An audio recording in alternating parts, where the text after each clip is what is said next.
Bom dia a todos, novamente.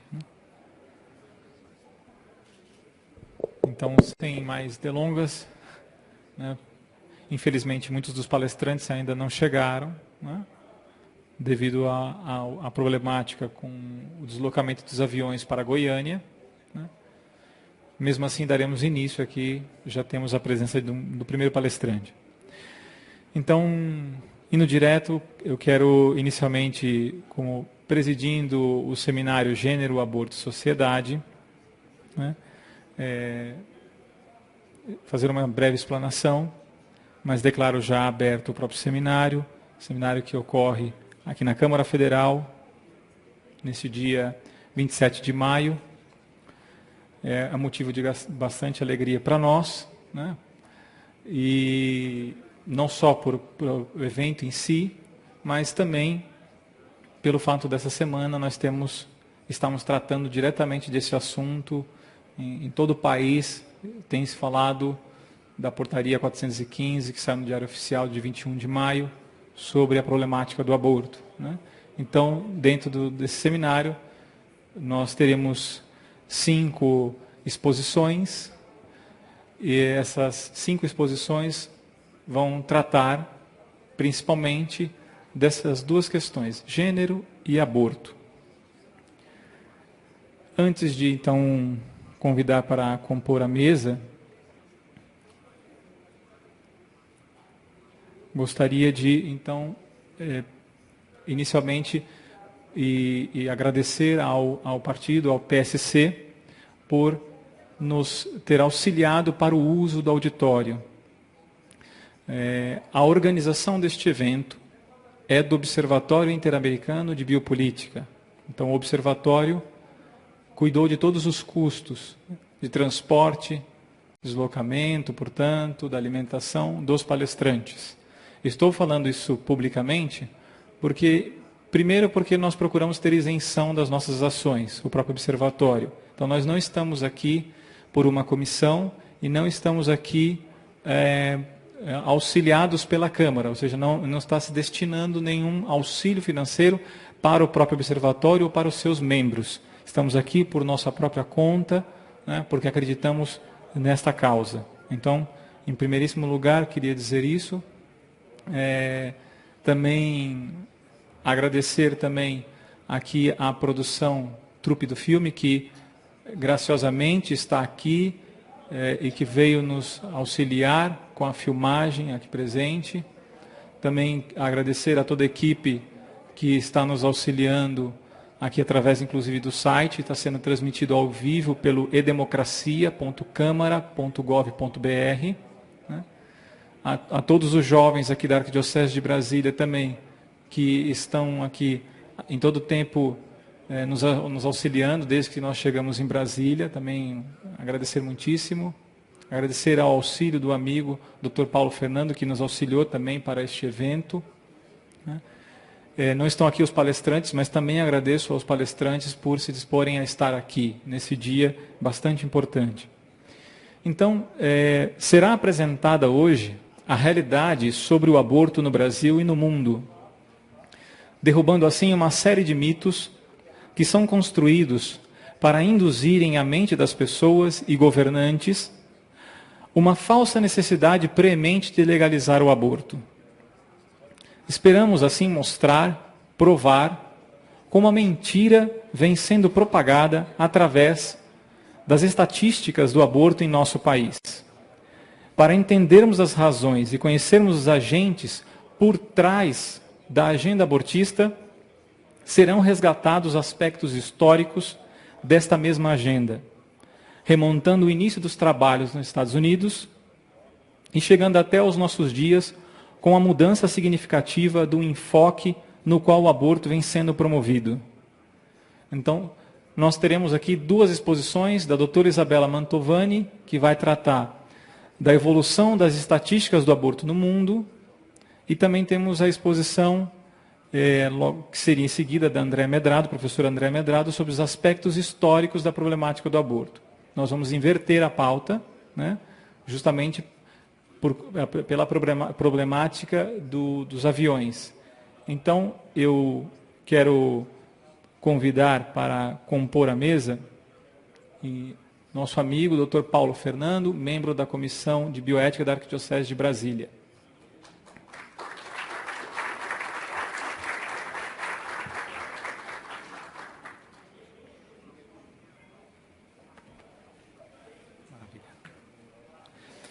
Quero também convidar, então, para compor a mesa e dar início à primeira exposição, Padre José Eduardo. Padre é doutor em Teologia Moral pela Pontifícia Universidade della Santa Croce, Itália, professor de graduação do Centro Universitário Salesiano de São Paulo, professor da Universidade de São Bento, na cidade de São Paulo, pároco na Diocese de Osasco, membro do Movimento Pro Vida.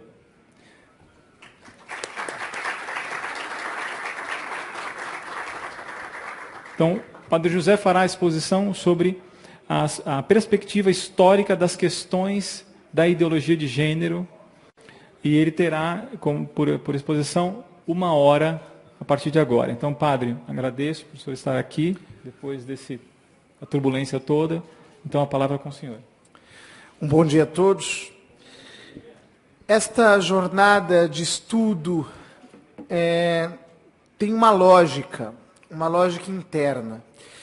Na verdade, esta conferência deveria ser a última do dia, porque com uma série de conhecimentos que nós iríamos acumulando ao longo da jornada, nós poderíamos digerir melhor aquilo que aqui será dito. Mas eu acredito que, de modo algum, o conteúdo ficará prejudicado e a nossa assimilação dele. Nós veremos, na sequência, uma exposição que será feita pela doutora Isabela acerca das estatísticas sobre o aborto, na qual ficará bastante evidente a imensa falsificação de dados manipulados com o escopo de induzirem a opinião pública a considerá-lo como uma prática corriqueira. Na conferência seguinte, a professora Andréa Medrado explicará como essa falsificação não é uma iniciativa isolada, avulsa, mas pertence à arquitotenia de todo um projeto de controle populacional gestado por uma elite de engenheiros sociais desejosos de moldar as nações da Terra segundo o seu próprio arbítrio. Em seguida, se mostrará com a abordagem sociológica de Kingsley Davis foi um instrumento adequado para chegar a esta finalidade. O padre Paulo Ricardo fará uma exposição acerca deste sociólogo que apresenta a reestruturação do tecido social de acordo com o objetivo mesmo da sociologia, que para ele é a reconfiguração e a reconstrução de toda a sociedade. Diferentemente de Augusto Comte, pai da sociologia, que entendia ser esta uma ciência meramente descritiva, Kingsley Davis a entendia fundamentalmente como engenharia social. Por fim, se mostrará como esta pretensão foi aplicada no chamado experimento da Suécia, em cuja sociedade deu-se uma autêntica revolução legislativa, inserindo-se aí uma concepção totalmente artificial de família, cujos resultados nefastos podem ser hoje percebidos simplesmente a olho nu. Agora, a minha tarefa consiste em demonstrar como esta mesma estrutura está presente na conhecida ideologia de gênero, tão sutil e sorrateira que, para se aperceber, é necessário uma arguta percepção. Hoje, depois de ter estudado um pouco a matéria, é possível expô-la de modo a facilitar a percepção menos afeita à arte de decifrar os ardis dos engenheiros sociais. Por isso, acredito que os dados que a seguir exporei podem auxiliar em muito o discernimento da questão, visto estarem já bem processados. Em outras palavras, não é fácil entender a estrutura da ideologia de gênero. É necessário estudar muito. É necessário penetrar numa lógica que foge um pouco à nossa capacidade de entender as coisas. Mas é exatamente porque nós já conseguimos elaborar um pouco isso que o trabalho fica facilitado para os senhores e para todos aqueles que ouvirão esta palestra. Quer dizer, aqui nós pretendemos oferecer um serviço à sociedade. Depois de ter estudado profundamente o assunto, nós damos um mapa de como ele foi concebido e, consequentemente, damos as ferramentas necessárias para que nós entendamos aquilo que está escondido por detrás de um conceito que parece, à primeira vista, tão inocente. Todavia, isso me parece fundamental se nós quisermos, de fato, travar uma verdadeira batalha cultural, conceitual, filosófica, que demonstre a esses engenheiros sociais que nós estamos muito bem conscientes desta manipulação e dessa usurpação e que não cooperaremos com ela. Um ponto inicial para entendermos a questão de gênero é a filosofia de Karl Marx. Karl Marx concebeu um ideal de sociedade igualitária pela via da concentração de poder, mediante a ditadura do proletariado, que estatizaria todos os meios de produção, revolucionando a estrutura econômica, o que causaria ipso facto o desaparecimento sumário de todas as superestruturas. Para ele, a ideologia como tal era uma excrescência burguesa, pela qual moldava o comportamento da sociedade em corroboração ao establishment a si favorável e desapareceria com o advento de uma economia igualitária. Portanto, a cosmovisão marxista enxerga a realidade bipartidamente. De um lado, nós temos a estrutura mesma da realidade, que é a estrutura econômica, e tudo aquilo que está para além da estrutura econômica, Marx diz que é ideológico, é uma superestrutura que existe em função dessa estrutura econômica e de mantê-la como tal.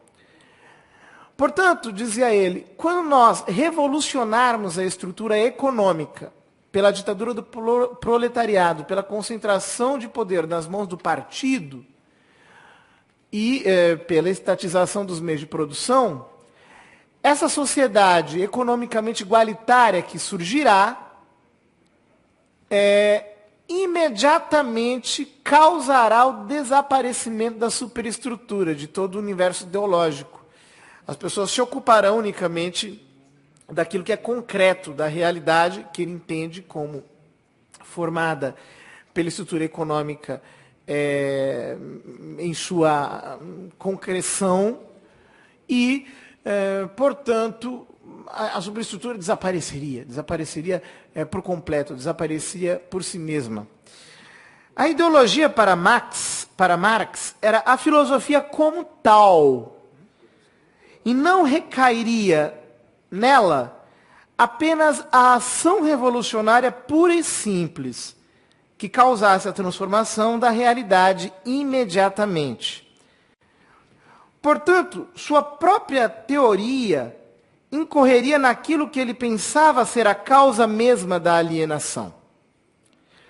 Obviamente, Marx era um burguês e pensava como tal, mas era consciente de que sua abordagem deveria ser encarada apenas como uma engrenagem do processo revolucionário, cujas etapas são sempre autoaniquilatórias, contraditórias, por definição, o que contrasta grandemente com a pretensão de qualquer coerência lógica. Marx não tem compromissos com a coerência. Seus seguidores, tampouco. Portanto, o primeiro Marx estava concentrado sobre a revolução econômica, pensando ser a propriedade privada o grande obstáculo para a igualdade. Entretanto, Marx estudava muito. Dedicou anos à reflexão e à análise. E como todo aquele que pondera os fatos vai aprimorando com o passar dos tempos sua percepção e vai refinando a qualidade de seus juízos, também ele mudou. Adquiriu maior argúcia em seus arrazoados, chegando à consideração de um aspecto que passou inadvertido nos primeiros anos de sua reflexão. Na obra sobre a origem da família, da propriedade privada e do Estado, de autoria inacabada de Marx, mas publicada e assinada por Friedrich Engels, chega à conclusão de que a verdadeira causa da desigualdade social é, pasmem, a família. Nesta obra, escogita fantasiosamente uma mirabolante teoria sobre a origem da família. Resumidamente, afirma que os homens primitivos viviam em hordas nas quais havia total liberdade sexual e, portanto, predominava um modelo tendencialmente mais matriarcal, já que se ignoraria a própria procedência paterna. Num determinado momento, os machos, pela força física, exigiram fidelidade das fêmeas, fazendo-as tornarem-se sua propriedade privada, juntamente com seus filhos. A partir de então, constituiu-se o conceito de patrimônio. Patrimônio, ligado ao pater, ao homem, ao pai, do qual decorreu o de matrimônio, no qual a mater, a mãe, matrimônio, é considerada propriedade do macho. Então notem, a partir do momento em que o homem se apropria de uma mulher, surge o matrimônio, que dá origem ao patrimônio. Quer dizer, ele enxerga as relações matrimoniais como relações de propriedade privada. O homem que se considera soberano sobre os filhos e a mulher. Obviamente, aqui não existe espaço para falar em amor, em apaixonamento, em romance, em nada que seja realmente humano, né? É uma visão animalesca da humanidade e das relações entre homem e mulher. É uma relação fundamentalmente desumana. Mas esse dado, naturalmente, lhe pareceu irrelevante. Como sustento deste sistema de submissão, surgiu o Estado, garantidor e reconhecedor do mesmo. Ou seja, o Estado existe para proteger a propriedade privada, originada pelo matrimônio, pela família. O Estado, no fundo, é apenas o garante disso tudo. Para Marx e Engels, a família, portanto, é uma instituição endemicamente perversa e precisa ser pulverizada para que haja a revolução. Notem que Marx percebeu que o seu ideal de igualdade era naturalmente inviável. E a família era uma demonstração disso. Ele percebeu que aquele ideal de sociedade igualitária que ele tinha estava inviabilizado naturalmente.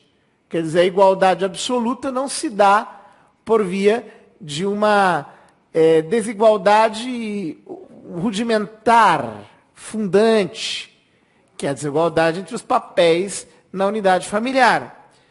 No entanto, ao invés de reconhecê-lo, ele aferrou-se obstinadamente em sua utopia, preferindo atribuir à instituição familiar a culpa pela inviabilidade de seu delírio. Ou seja, Não importa se eu estou delirando, bom, eu prefiro ficar com o meu delírio, eu jogo as contas para a família, é melhor que a família não exista. Esta sua conclusão, todavia, permaneceu ignota para a maior parte de seus discípulos. De fato, a Rússia não possuía grande tradição filosófica. E por isso foi nas mãos de Lenin e Stalin que o marxismo deixou de ser filosofia e tornou-se uma guerrilha. Os realizadores da Revolução Marxista na Rússia, os primeiros propugnadores de uma praxis revolucionária segundo aquele modelo, concentraram-se apenas nos aspectos diretamente políticos e econômicos da teoria de Marx, gerando o mais terrível dos regimes jamais visto em toda a história humana. Marx concebeu a revolução protagonizada pelos operários. Lenin foi o primeiro a perceber que isso não bastava. Seria necessário incorporar nela também os camponeses. Desde então, não se deixaram de envolver mais e mais agremiações na dinâmica revolucionária, mas nunca se chegou realmente a uma alteração eficaz dos padrões psicossociais. De algum modo, a revolução permanecia sempre bloqueada. Para utilizar a linguagem de Marx, os padrões ideológicos impunham-se como freio aos impulsos revolucionários. Quer dizer, eles chegavam num país, faziam a revolução econômica, matavam um monte de gente, enfim, reorganizavam a sociedade de acordo com aquele padrão de engenharia mesmo, de engenharia da produção. Pensavam que criavam um sistema, enfim, mais justo, mas a superestrutura continuava existindo, as pessoas continuavam religiosas, as pessoas continuavam querendo educação, as pessoas continuavam cultivando a cultura, o patrimônio espiritual do seu povo. A superestrutura continuava intacta. De tal modo que a revolução era freada por uma superestrutura, por um universo, por um arcabouço ideológico. Todos os países que aderiram à Revolução Comunista são testemunhas disso. O povo odiava aquilo tudo e continuava aferrado ao seu universo ideológico. Lenin chegou a tentar desconstruir a família, mas percebeu que estava destruindo a sociedade. Ficou hesitante, teve medo e reverteu o processo, deu marcha ré. A União Soviética, cito agora um texto, fez de fato um esforço consciente para pôr fim ao sistema patriarcal e reestruturar a sua instituição mais fundamental, a família. Depois da Revolução, foram votadas todas as leis possíveis para libertar o indivíduo das amarras familiares. Liberalização do casamento e do divórcio, contracepção e aborto autorizado. Sobretudo, mulheres e crianças escaparam ao controle econômico do marido, dependiam agora diretamente do Estado. Sob o regime coletivo, a família começou a desintegrar-se e as fissuras produziram-se seguindo exatamente o traçado que tinha presidido à sua construção. O sistema patriarcal começou, por assim dizer, a fazer marcha atrás, enquanto a sociedade voltava à comunidade de trabalho democrática que as autoridades socialistas descrevem sob o nome de matriarcado. À parte o fato de declarar que a família como instituição obrigatória devia desaparecer, a teoria marxista não tinha conseguido fornecer uma base ideológica suficiente para uma revolução sexual e subestimava, com uma ingenuidade notável, a força histórica e psicológica do sistema patriarcal. Por consequência, quando a velha ordem patriarcal desabou, não existia uma teoria positiva e coerente para remediar a confusão que devia inevitavelmente seguir-se. Este texto é de Kate Millett, uma feminista radical, formada no seio do Partido Comunista. Foi a primeira grande expoente do pensamento feminista. Sua tese doutoral, Política Sexual, de 1970, foi o primeiro grande trabalho científico sobre o assunto. Tornou-se um best-seller, pouco tempo após sua publicação, merecendo gloriosos apanágios nas páginas de nada mais, nada menos que The New York Times. Contudo, os marxistas ainda não tinham entendido a centralidade disso. O texto de Kate Millett equivale para as feministas àquilo que o Manifesto Comunista foi para os marxistas. Embora seja um texto com bastante rigor científico, trata-se de uma tese doutoral. Não tinha grande alcance especulativo, permanecendo uma muito bem escrita análise histórica, concebida em tom de manifesto contra a ordem patriarcal. Se os senhores prestaram atenção, neste texto de Kate Millett, fica clara a leitura que ela faz das tentativas de se destruir a família durante o regime soviético. Quer dizer, tentou-se atentar contra a ordem patriarcal, as mulheres e as crianças deixaram de depender economicamente do marido, passaram a depender do Estado, trabalhavam para o Estado. Isso foi causando paulatinamente uma desintegração da instituição familiar. Mas qual era o problema? Não havia uma base ideológica adequada para uma verdadeira revolução sexual. E então, aquilo que parecia poder prosperar e favorecer o regime foi entendido como uma ameaça à própria sociedade. Então, os comunistas deram marcha atrás. Viram, não é possível continuar assim, nós vamos nos desintegrar, nós vamos nos destruir. E deste modo, eles conseguiram dar marcha ré no processo e restabelecer a ordem, já que não havia uma base ideológica verdadeiramente eficaz que pudesse dar sustentação aos seus intentos. Na verdade, Marx havia entendido, no final de sua vida, que a revolução somente aconteceria se houvesse uma profunda subversão da ordem social. Não bastando para isso a alteração dos padrões econômicos. A morte, porém, ceifou-o antes que pudesse desenvolver melhor esta constatação. Seus conseguidores não se deram conta disso e tiveram de aprender, por tentativa e erro, que seus objetivos não poderiam ser atingidos eficazmente de outro modo. Em outras palavras, se o Marx tivesse continuado vivo, possivelmente ele teria entendido que o seu primeiro projeto de revolução estava fadado ao erro, à falência. Não poderia acontecer, não poderia prosperar.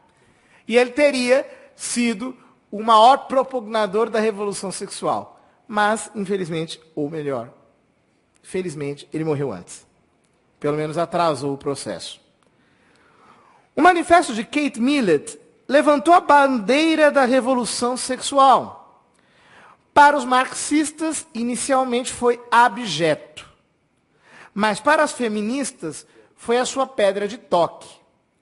A partir de então, começaram-se a produzir profundíssimos estudos sobre esta temática. Profundíssimos mesmo. Um estudo mais expressivo que transportou o feminismo do manifesto para a ideologia política foi A Dialética do Sexo, de 1970, de Shulamit Firestone. Sintetizando as ideias de Freud, Reich, Marx, Engels e Simone de Beauvoir, Shulamit Firestone desceu mais profundamente ainda ao ideal de uma revolução sexual, demonstrando como a mesma seria o único detonador possível de uma autêntica revolução social e econômica.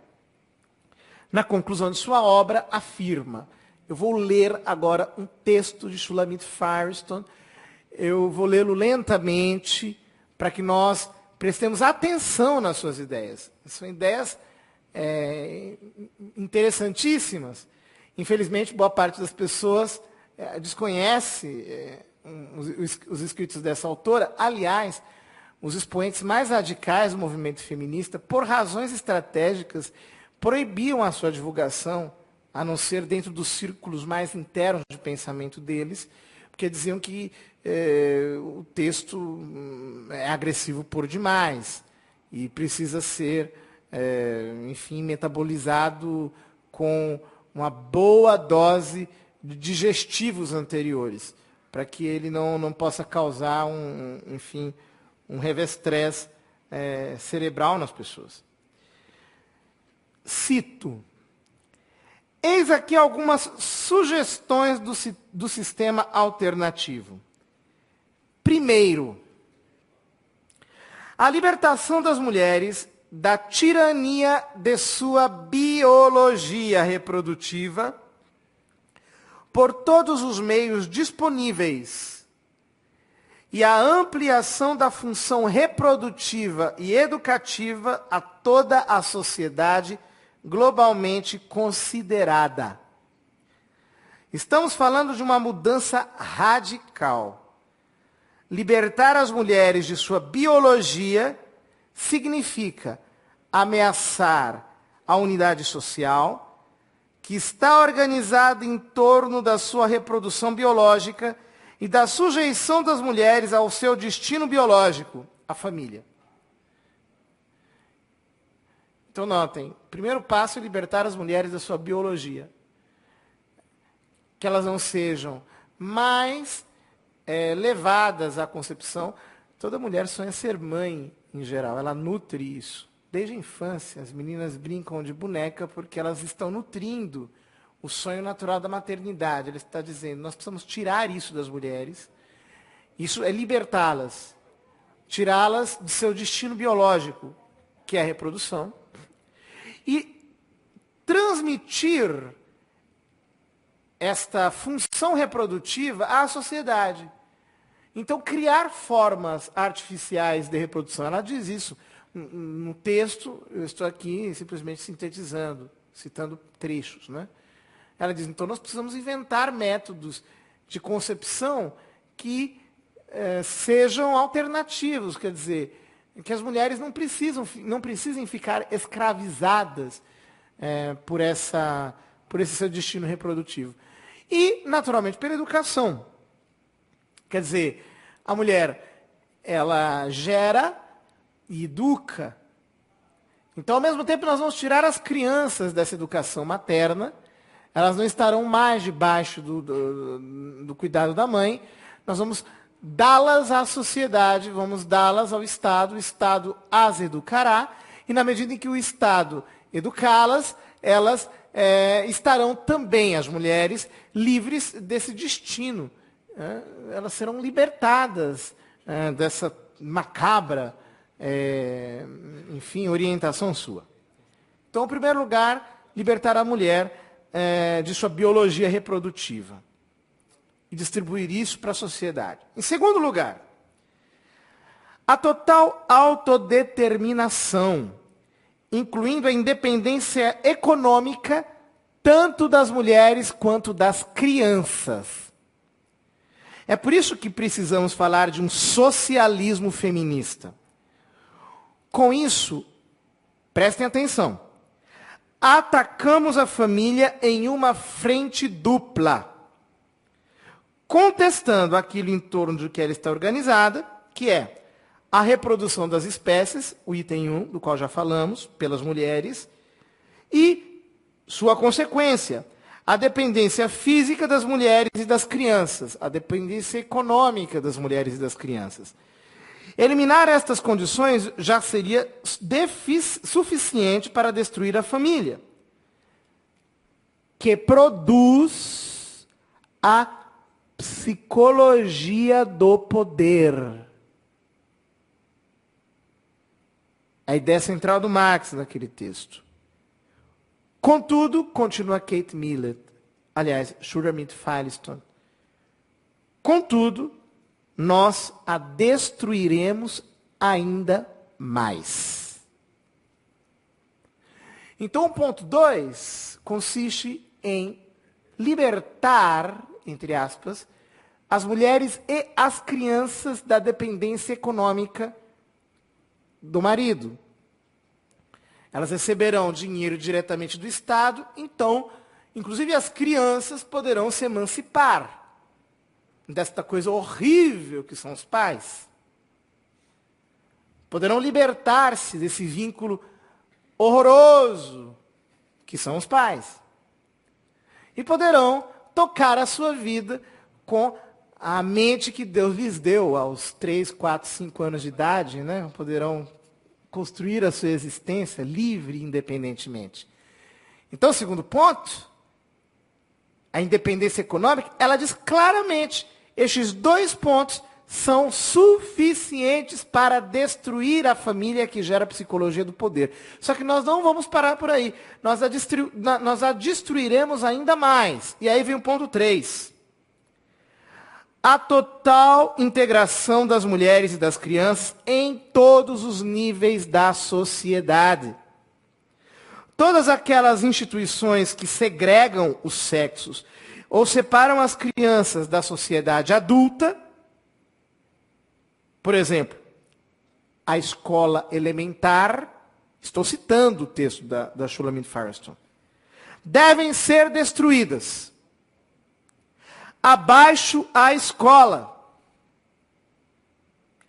E, se as distinções culturais entre homens e mulheres e entre adultos e crianças forem destruídas, nós não precisaremos mais da repressão sexual que mantém estas classes diferenciadas, sendo pela primeira vez possível a liberdade sexual natural. Eu vou parar por aqui. Então, quer dizer, ela diz, em terceiro lugar, nós precisamos destruir as instituições que separam as crianças da sociedade adulta. Por exemplo, a escola. Não tem que existir. A criança tem que conviver com homens, com mulheres, com gente adulta, estar por todos os lugares. Para que esta segregação? Para que essa limitação? Por que as crianças não podem, de repente, entrar num espaço reservado para adultos? Para maiores de idade? Se uma criança quiser entrar, qual é o problema? Nós precisamos realmente destruir a família. E ela diz, abaixo a escola. Ipsis literis, abaixo a escola. A escola só serve para segregar crianças e adultos. Notem que a destruição do sistema educacional não é algo também fortuito. Assim chegaremos ao 4º lugar, continua Shulamit Firestone. A liberdade sexual para que todas as mulheres e crianças possam usar a sua sexualidade como quiserem. Não haverá mais nenhuma razão para não ser assim. Em nossa nova sociedade, a humanidade poderá finalmente voltar à sua sexualidade natural, polimorfamente diversa. Serão permitidas e satisfeitas todas as formas de sexualidade. A mente plenamente sexuada tornar-se-ia universal. Então, liberdade sexual total. Nós voltamos ao ponto inicial da obra de Marx. Liberdade sexual total. A partir do momento que houver liberdade sexual total, não haverá mais os papéis sociais. Então, o que impede de uma criança ter uma relação sexual com um adulto? Eu estou continuando o raciocínio que está aqui. No texto, ela diz isso.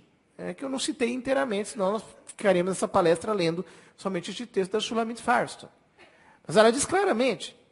O que impede? Ela diz, o que impede da mãe ter uma relação sexual com seu filho? O que impediria? Se não é necessário haver a ordem familiar, a ordem patriarcal, então, liberdade sexual total, em todos os níveis. Por isso hoje fala-se, às vezes, em ambientes um pouco mais restritos, de direitos sexuais da criança. Por isso que se fala tanto de sexualização nas escolas. O que se faz dessa matéria, queridos, enfim, qualquer professor de escola lhes pode dizer. Shulamit Firestone conseguiu entender que a revolução sexual deveria acontecer, mas não entendeu como se deveria dar, quais instrumentos poderiam ser utilizados. Então esta é a contribuição da Shulamit Firestone.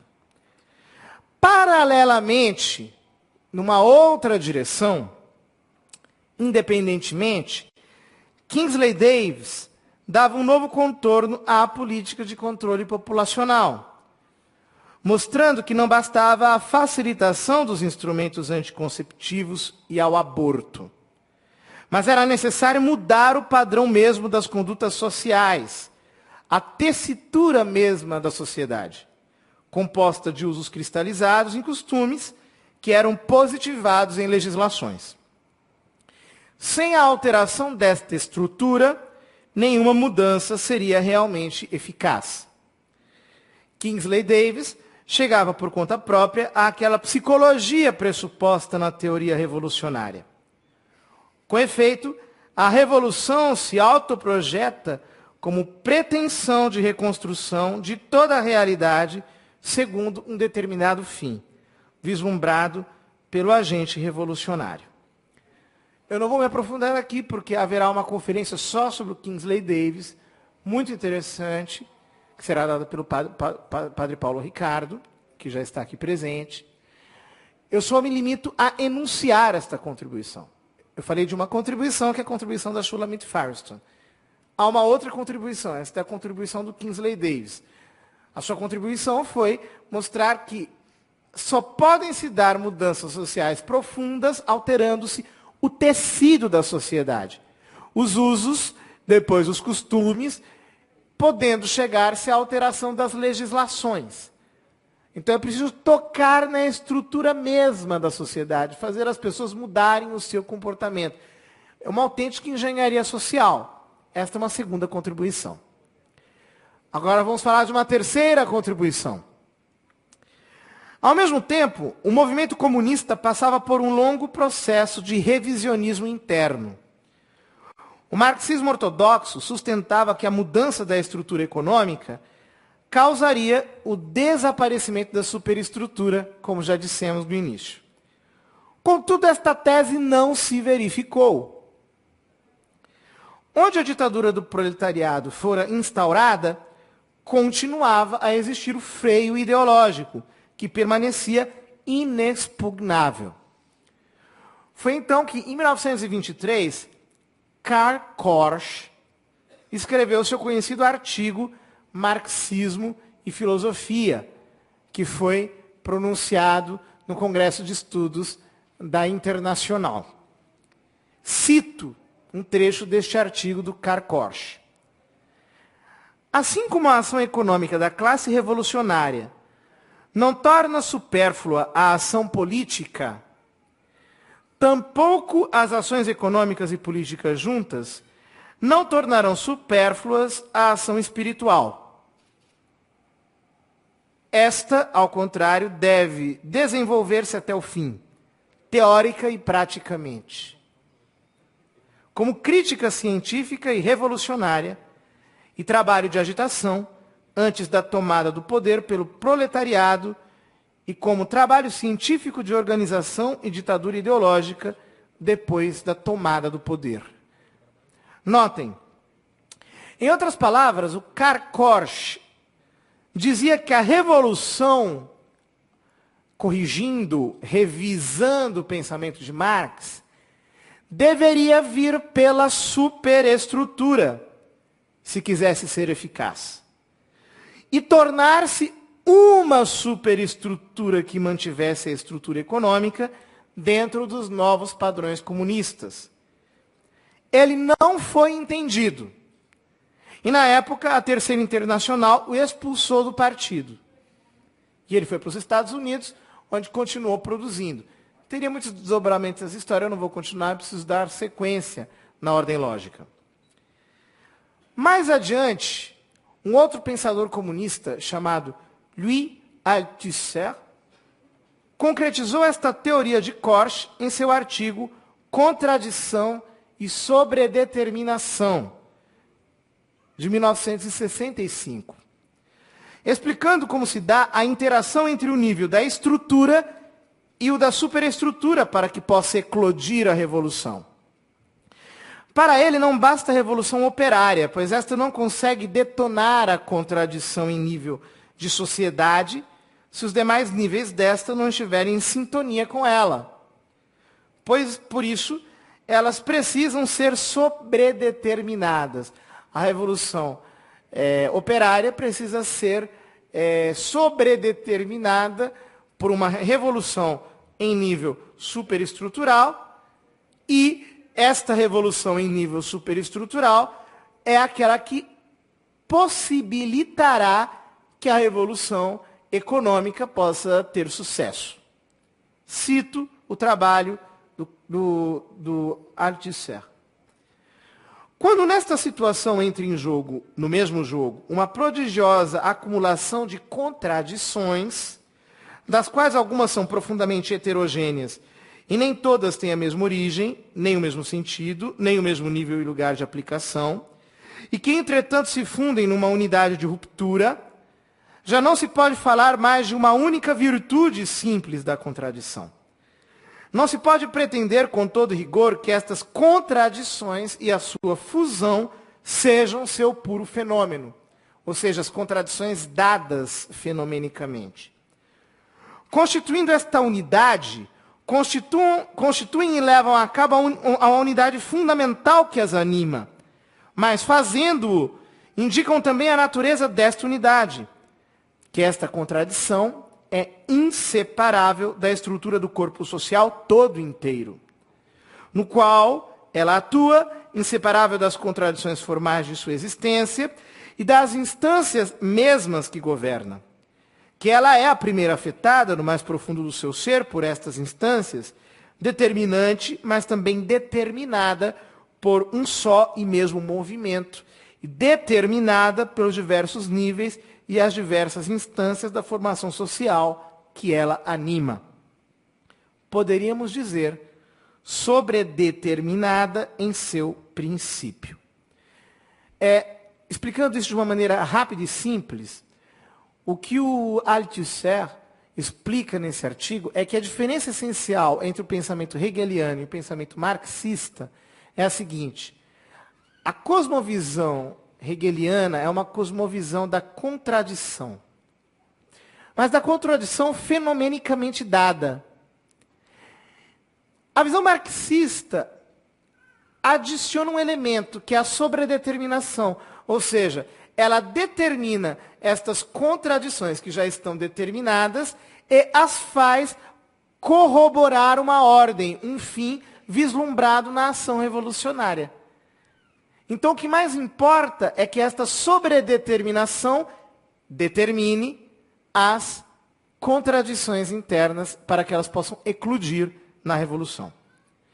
Mas é no seu ensaio posterior, Aparelhos Ideológicos do Estado, de 1970, está todo mundo ali na década de 70, não sei se vocês estão conseguindo fazer a linha, está todo mundo mais ou menos contemporâneo, no qual apresenta o arcabouço adequado para o justo balizamento de como se deve realizar a sobreposição das contradições. Diz Althusser: nós designamos por aparelhos ideológicos do Estado, um certo número de realidades que se apresentam ao observador imediato sob a forma de instituições distintas e especializadas. Os aparelhos ideológicos funcionam de forma massivamente prevalente à ideologia, mas tudo para o funcionamento secundário da repressão. Ou seja, o que ele está dizendo é o seguinte: nós temos o aparelho repressivo do Estado, que é a ordem estatal, e este aparelho repressivo do Estado funciona graças ao aparelho ideológico do Estado, ou aos aparelhos ideológicos do Estado, que dão o fundamento para que ele possa permanecer em sua subsistência. O fundamento ideológico, o fundamento superestrutural daquela estrutura, para utilizar a linguagem pura de Marx. Quais são os aparelhos ideológicos do Estado? Para o Althusser: a religião, a escola, a família, Ele fala do aparelho ideológico jurídico, do aparelho ideológico político e do aparelho ideológico sindical. Estes aparelhos ideológicos dão sustentação ao aparelho repressivo do Estado. Portanto, a tese do Korsch, de que eu preciso começar pela superestrutura, ganha uma concreção no pensamento do Althusser. Quando ele diz que a sobredeterminação deve entrar através dos aparelhos ideológicos, determinando as contradições que já existem nos aparelhos repressivos do Estado, no aparelho repressivo do Estado. Vocês estão conseguindo me acompanhar? Espero que sim. Há uma lógica muito linear nisso que nós estamos falando. Resumidamente, estes aparelhos ideológicos do Estado correspondem às estruturas ideológicas que dão sustentação ao aparelho repressivo de Estado. Para Althusser, todos estes aparatos, sobretudo a escola, precisam gerar o homem revolucionário que fará a revolução do aparelho repressivo do Estado. Elas geram o homem revolucionário. Trata-se da reconstrução de toda a sociedade pelo seu anterior aniquilamento mediante os aparelhos ideológicos. Na sequência, Jacques Derrida formulou o desconstrucionismo, partindo da linguística de Ferdinand Saussure. Concebeu a ideia de que a história está fundamentada em discursos passíveis a serem decompostos e, no fundo, subjaz a elas apenas a vontade de poder. O pensamento do Derrida é bastante complexo. Ele escreveu mais de 80 obras. É um pensamento muito complexo. Mas nós diríamos assim, que partindo dessa linguística, ele reduz a realidade a discursos. Ele diz, olha, esses discursos podem ser decompostos em seus termos. Ele vai colocando um termo contra outro, joga a dialética dentro da linguagem, e pela dialética da linguagem ele desconstrói os discursos. Ele diz, tudo isso é aquilo que está subjacente à estrutura mesma da realidade, prestem atenção aqui, por favor, e que, estando subjacente à realidade, se for decomposto, subjaz a ele apenas a vontade de poder. Somente isso subjaz. É a coisa que está por debaixo dos discursos. Por fim, Michel Foucault reduziu as instituições a discursos. Quer dizer, o Derrida diz que os discursos são decompostos, são desconstruíveis. E, na sequência, o Michel Foucault reduz as instituições a discursos.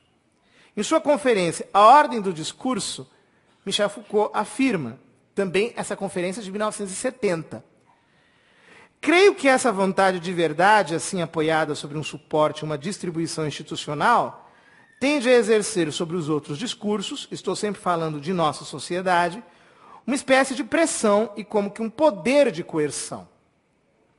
Se o discurso verdadeiro não é mais, com efeito, desde os gregos, aquele que responde ao desejo, ou aquele que responde ao poder, na vontade de verdade, na vontade de dizer este discurso verdadeiro, o que está em jogo, senão o desejo de poder? E assim o Michel Foucault causa, reduzindo as instituições a discursos, a introdução do desconstrucionismo para as instituições e, mediante isso, ele consegue realizar o ideal dos aparelhos ideológicos de Estado, que promovem a desconstrução da sociedade através do seu universo ideológico. Estão compreendendo? Quer dizer, é uma sequência de ideias que vai gerando tudo aquilo que nós temos diante dos olhos. Deste modo, o grande revisionismo marxista foi se dando conta que, segundo sua linguagem, as estruturas sociais são pura ideologia. E sua subversão pode se dar eficazmente somente através de uma manipulação da linguagem. Então começará aqui toda uma odisseia linguística, toda uma batalha verbal, já que se entende que as instituições são puramente ideológicas, são puramente sustentadas por discursos. No mesmo período, um médico neozelandês, Dr. John Money, professor da Universidade Johns Hopkins, Baltimore, Estados Unidos, psicólogo, sexólogo, pesquisador especializado em identidade sexual, excogitava sua teoria segundo a qual as identidades sexuais são construções convencionadas a partir da biologia dos corpos, mas não necessárias. Foi o Dr. Money que inventou o termo gênero com o significado utilizado pelos ideólogos, uma identidade arbitrária relativamente ao corpo com o qual o indivíduo nasceu. Foi em 1965 que Dr. Money realizou sua conhecida experiência. Muito interessante esse fato, que também pouca gente comenta. Um casal teve gêmeos univitelinos, homens. Quando foram circuncidar um deles, o médico usou uma agulha de eletrocauterização e acabou por destruir o órgão genital de Brian. O casal procurou-o e ele fez uma cirurgia de mudança de sexo e pediu que seus pais nunca lhe contassem o ocorrido, o criassem como menina e lhe chamassem pelo nome de Brenda. Alguns anos depois, quando o caso tinha sido já esquecido, Dr. Money já tinha publicado estudos sobre isso, dizendo que tudo tinha sido um grande sucesso. Ele escreveu um livro com outro sexólogo chamado Man and Woman, e nesse estudo relatava o episódio como uma prova de que nós não temos uma sexualidade definida, que não existe uma identidade sexual determinada no nascimento, biologicamente, que ele tinha feito o experimento com essa criança, e hoje ele era uma menina linda, peralta, totalmente feminina, nem sabia do caso, etc. e tal. Um médico chamado Dr. Milton quis conferir a situação. Descobriu que Brenda se rebelava contra as roupas femininas desde os 2 anos de idade. Sempre brincou de acordo com aquilo que eram as brincadeiras masculinas e sempre teve um comportamento visivelmente masculino, sendo inclusive ridicularizado na escola. A mãe tentou suicidar-se várias vezes, tornou-se depressiva e morreu. O pai contou-lhe toda a verdade aos 14 anos de idade e depois de inúmeras cirurgias, trocou o nome para David e casou-se, passando a viver como homem. Ele reverteu, fez uma cirurgia de reversão. Brian tentou suicidar-se aos 20 anos. Teve uma depressão incurável, foi abandonado pela mulher, que não aguentou a sua depressão. Seu pai tornou-se um alcoólatra. Seu irmão, um drogado, que terminou por suicidar-se e se matar medicamentosamente. E ele, por fim, aos 38 anos, em 2003, matou-se com um tiro no peito. Esta foi a linda experiência do Dr. Money, inventor do conceito de gênero. Entretanto, ele se tornou famoso e sua herança tinha ficado à posteridade. Ele era o pai da terminologia gênero dissociada da identidade sexual biológica. A gente fala essas coisas, né? A gente vai ver a vida de quem inventa essas coisas, é um negócio assim, absurdo. O próprio Althusser, que eu falei agora, o pessoal considerava o seu pensamento dentro do universo marxista, até o dia que ele matou a própria mulher, depois aí todo mundo desmoralizou, etc. Essas pessoas sempre são assim, né? Tem um monte de esqueletos guardados no armário. Sendo assim, vamos dar o quadro completo da situação. Visando o ideal revolucionário de dissolução e reconstrução da sociedade, nós temos 5 contribuições simultâneas, independentes e desarticuladas. Notem. Em primeiro lugar, as feministas tinham entendido, antes de todo mundo, o que se devia fazer. A revolução sexual é a única maneira de se chegar à desconstrução da desigualdade. Elas entenderam o que fazer. 2. Os demógrafos sociólogos entenderam qual deveria ser o nível da transformação. Uma alteração no próprio comportamento dos indivíduos, nos usos e costumes da sociedade. Os demógrafos, sociólogos entenderam qual devia ser a transformação. 3. Os marxistas perceberam como isto seria possível, mediante a desconstrução dos discursos, a base ideológica das instituições da sociedade, de modo que se precisava de um aparato verbal adequado. Em quarto lugar, os marxistas entenderam como a desconstrução pelos aparelhos ideológicos, a desconstrução ideológica pela desconstrução da linguagem. E quarto lugar, o Dr. Money lhes deu aquilo que eles precisavam, o instrumento dessa desconstrução, a terminologia de gênero. Entenderam? 4 forças desarticuladas, mas que precisam ser articuladas por uma quinta. Faltava quem se desse ao trabalho de juntar as peças e realizar a síntese que colocaria todos estes elementos em ordem para a obtenção do resultado revolucionário. Esta pessoa que juntou tudo foi Judith Butler. Foi a responsável pela articulação do conceito de gênero, segundo a formulação de Money, contextualizando num projeto político. Mais do que qualquer coisa que eu possa dizer, ouçamos o que ela mesma tem a nos falar. E agora eu vou ler um texto da Judith Butler. Peço que prestem atenção, esse é um texto fundamental.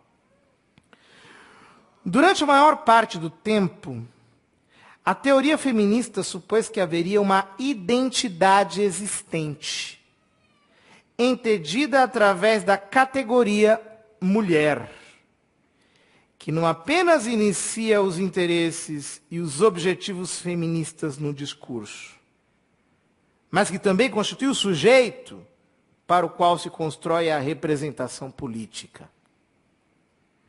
Para a teoria feminista, o desenvolvimento de uma linguagem que plena ou adequadamente representa as mulheres pareceu necessária para promover a visibilidade política das mulheres. Recentemente, esta concepção da relação entre a teoria feminista e a política foi questionada a partir do próprio discurso feminista.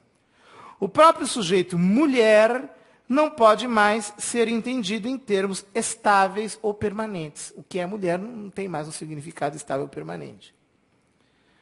O filósofo Michel Foucault mostra que os sistemas jurídicos de poder produzem os mesmos sujeitos que eles em seguida passam a representar. Os sujeitos regrados por estas estruturas são, pelo fato de estarem submetidos a elas, formados, definidos e reproduzidos segundo as exigências de tais estruturas. A crítica feminista deveria entender como a categoria mulher, o sujeito do feminismo, é produzida e oprimida pelas próprias estruturas de poder, através das quais se procura sua emancipação. Então, quer dizer, a categoria mulher é produzida pelas estruturas de poder que querem a sua emancipação, mas que são as mesmas estruturas de poder que são a causa do discurso. Além das ficções que fundamentam a noção do sujeito, entretanto, temos também um problema político que o feminismo encontra ao supor que o termo mulher denota uma identidade comum. Isso é um problema, ela diz, que o sujeito mulher denote uma identidade comum. A hipótese política segundo a qual deve haver uma base universal para o feminismo frequentemente acompanha a noção de que deve haver alguma forma singular, visível na estrutura universal ou hegemônica da dominação patriarcal ou masculina. A urgência do feminismo em estabelecer um status universal para o patriarcado, para fortalecer a aparência representativa dos apelos feministas, tem levado a uma ficção universalista da estrutura da dominação, sustentada para produzir uma experiência comum da sujeição das mulheres. Mas talvez o problema seja ainda mais sério. A construção da categoria mulher como um sujeito coerente e estável não seria uma reificação de uma relação de gênero? E esta reificação não seria exatamente o contrário do que pretende o feminismo? Até que ponto a categoria mulher alcança estabilidade e coerência somente num contexto da matriz heterossexual? Se uma noção estável de gênero não pode mais provar ser a premissa fundacional da política feminista, talvez seja desejável um novo tipo de política feminista, para contestar as próprias reificações de gênero e de identidade. Uma nova política que fará da construção variável da identidade não apenas um pré-requisito metodológico e normativo, mas também um projeto político. A identidade do sujeito feminista não pode ser o sujeito da política feminista. Quer dizer, o conceito de mulher não pode ser o sujeito da política feminista. Se a formação deste sujeito ocorre dentro de um campo de poder que o aprisiona através da afirmação desta formação. Paradoxalmente, a representação no feminismo somente poderá fazer sentido se o sujeito mulher não for assumido de nenhum modo. Portanto, Judith Butler, no contexto do feminismo, diz: para que os ideais revolucionários do feminismo cheguem ao seu ponto de apoio, o seu ponto de mira, o sujeito mulher não pode ser assumido por ninguém. Não pode existir a categoria mulher. Portanto, todo mundo que fala que a ideologia de gênero serve para defender a mulher está redondamente enganado. Porque para que exista a ideologia de gênero, o conceito de mulher não pode existir. Ele é conhecido, ele é concebido como uma reificação, com uma coisificação. E este feminismo radical, na verdade, se serve da ideologia de gênero para aniquilar a própria identidade feminina. Portanto, quando se fala de ideologia de gênero para defender-se as mulheres como uma alegação para a defesa da mulher, ou para a defesa de qualquer outra identidade sexual, na verdade, nós estamos diante de uma falácia. O objetivo não é defender a identidade sexual de ninguém. Nem de mulher, nem de gay, nem de ninguém. Essas diferenciações se multiplicam com a finalidade de se pulverizarem e se aniquilarem. Isso está escrito pela Judith Butler. Basta ler o seu texto. Está escrito aqui. Esta é a finalidade. A Fundação Ford começou a financiar, em 1972, o Women's Studies, dedicado aos estudos políticos pela emancipação da mulher. Em 1990, acoplou simplesmente a palavra gênero ao seu nome, Human and Gender Studies. Em 1995, a Conferência de Pequim introduziu de modo ainda muito brando e discreto a terminologia de gênero, pelas ONGs feministas que estavam lá. Judith Butler encontrava-se no comitê de diretores da Comissão Internacional de Direitos Humanos dos Gays e Lésbicas. Seu pensamento tinha conseguido criar influência, a tal ponto que Peter Beckman e Francine D'Amico chegaram a escrever: a concepção de gênero como poder nos permite dar um passo além. Sugerir que toda a nossa forma de pensar e falar sobre as pessoas se baseia no poder. Os termos mulher e homem são um reflexo deste poder. Etiquetar as pessoas como mulheres ou homens é o exercício do poder. Porque a etiqueta cria para os seres humanos um conjunto de expectativas sobre quem são, quem não são e quais são as opções disponíveis para eles. O gênero como poder argumenta que a mulher e o homem se fazem, não nascem. São criados por essas etiquetas. Etiquetas que abrem algumas portas e fecham outras. Etiquetar, criar um ser fictício e perpetuar as desigualdades porque os humanos que carregam uma etiqueta têm mais direitos e privilégios do que os que levam outra etiqueta. Ou seja, a turma que entrou em Pequim entrou com essa cabeça. Gênero para ele significava isso.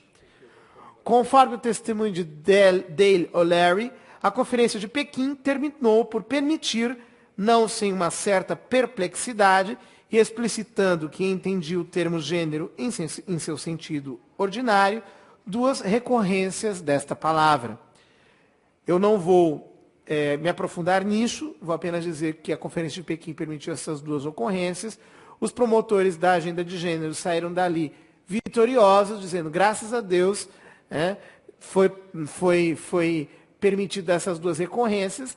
A palavra gênero ficou incubada ali, não se entendeu muito bem o que significava, mas apenas 10 anos depois chegou-se à sua explicitação na Conferência de Yogyakarta, que traz consigo os princípios da ideologia de gênero aplicado nas legislações. Os princípios de Yogyakarta estão disponíveis na internet.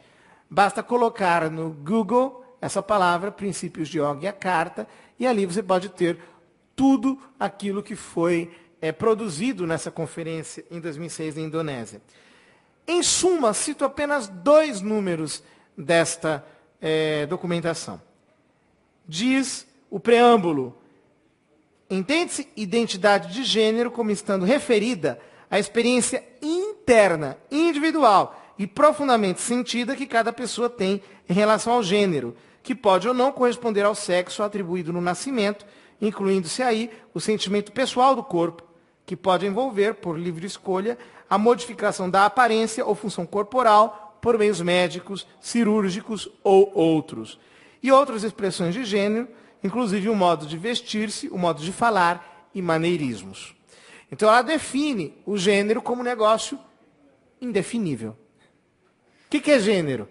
Gênero é uma experiência interna, individual e profundamente sentida. Como é que você pode definir, em termos legais, uma experiência interna, individual e profundamente sentida? Me façam essa mágica. Então ela tira uma conclusão lógica disso. Todos os estados deverão tomar todas as medidas legislativas, administrativas e de todos os outros tipos que sejam necessárias para respeitar plenamente e reconhecer legalmente a identidade de gênero autodefinida por cada pessoa. Quer dizer que eu me autodefino uma identidade, o Estado define aquela identidade que eu internamente me autodefini. Que beleza, não? Quer dizer, a ideia de desconstrução através dos aparelhos ideológicos do Estado está totalmente presente aqui. Os 5 mecanismos, ou melhor, os 4 mecanismos são muito bem sintetizados nesta ideologia.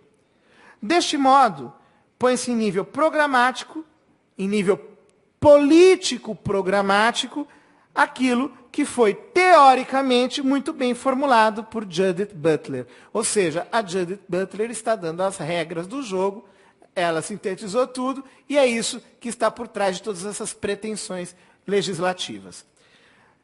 Para concluir, diante desta genealogia da ideologia de gênero, fica evidente a pretensão de se dissolver a família, tal como a conhecemos, mediante a desconstrução intencional de seus papéis fundantes.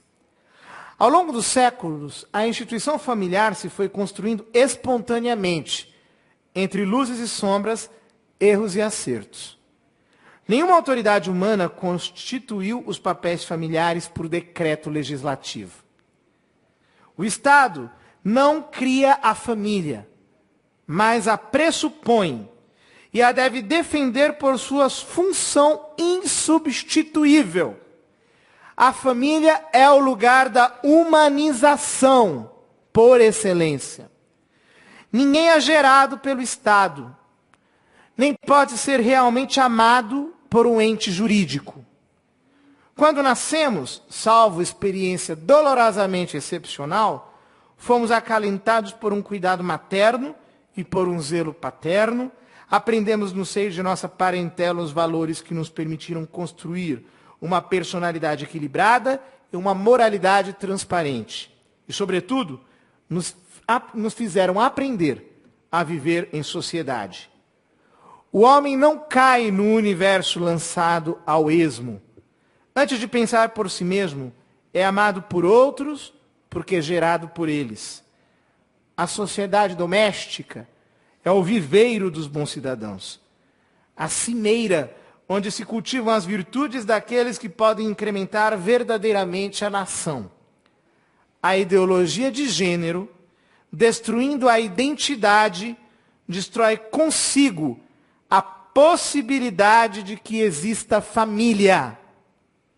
Estamos apenas defendendo nosso direito de existir, de educar, o direito de continuar a aventura de ser, sem manipulações, sem o engenho de quem se erige usurpadoramente em detentor dos destinos da humanidade. Muito obrigado.